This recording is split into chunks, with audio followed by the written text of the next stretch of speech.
Along the south coast between the ports of Southampton and Portsmouth is a shingle bay that played a prominent role in World War II.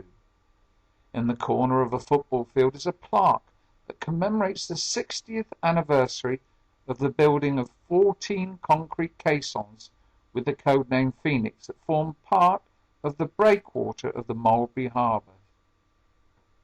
Allied High Command realised that a port was essential for the success of D-Day and Operation Overlord, and decided if one could not be captured, they would take one with them. These harbours consisted of 73 individual prefabricated concrete blocks. The most spectacular feature was the construction of the huge hollow blocks of concrete, or caissons. Each unit required 100 men to construct, making a combined workforce of around 1,500 at Stokes Bay.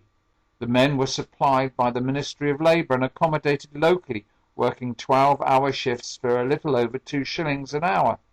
And on one occasion, as a caisson was being launched, it toppled over, killing 3 workers.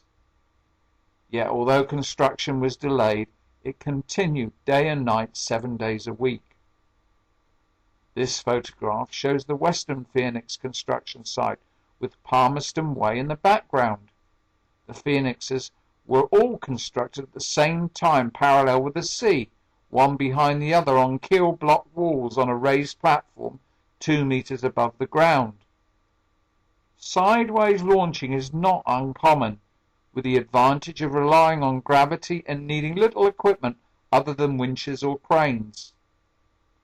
A satellite photo shows the location of the Phoenix construction sites on either side of the D-Day Control Centre, now used by the Sailing Club, with the impression of the slipway still visible in the ground. The launching slipway for Phoenix 1 can be seen in this postcard, looking west along the beach. Above it in the sea is one of the mooring dolphins used by the embarkation hards.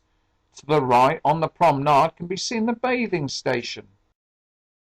The following photos show the construction of the site in the winter of 1943, and in the background above the tree line can be seen the top of the Kickergill Sea Mark.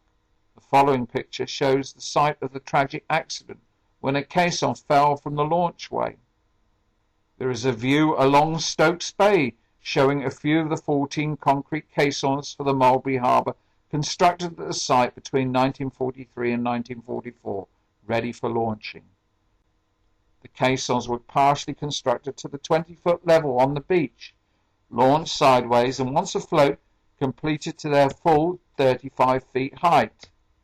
They were then towed to one of 2 intermediate storage sites, off Selsey and Dungeness. A key part of the Mulberry Harbours was the outer breakwater. These caissons were towed to the harbour site and then sunk in a controlled manner to eventually provide 6 miles of breakwater protection.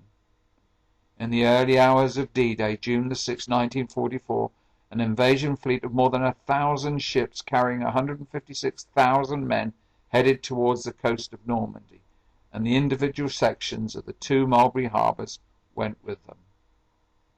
In an article from the Royal Engineers Journal, dated April 1994, the officer commanding an advanced construction and repair group says about Mulberry Harbour that men landing, seeing what was prepared for them, went ashore with heads high. Those in the field were confident supplies of anything were easily available, and that wounded would be rapidly evacuated.